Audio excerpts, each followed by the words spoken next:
Hey guys, how's it going? My name is Adam. Today I'm going to show you how to add channel manager access in YouTube. So first of all, what you need to do, you need to go ahead and click on your avatar icon at the top right.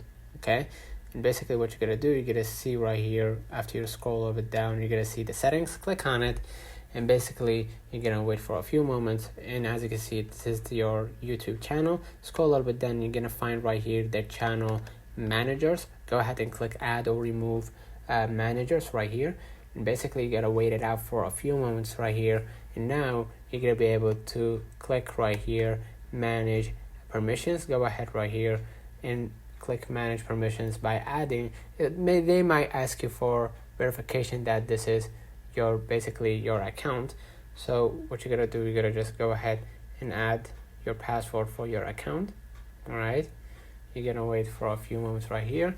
It says open the Gmail to confirm that this is you, right? So I'm gonna go back to my screen and I'm gonna confirm via email that this is me, right?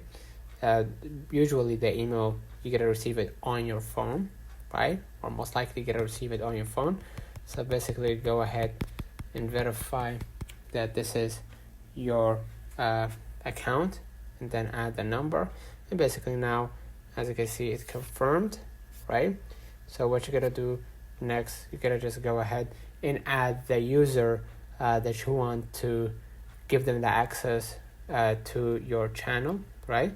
So what I'm gonna do, I'm gonna just go ahead right here and click manage permissions. Basically select the users by clicking right here, the plus button at the top right, and then add their email, and then choose the role for them if you want them to be an owner, manager, or communications manager. So let me know in the comments if this video helped you.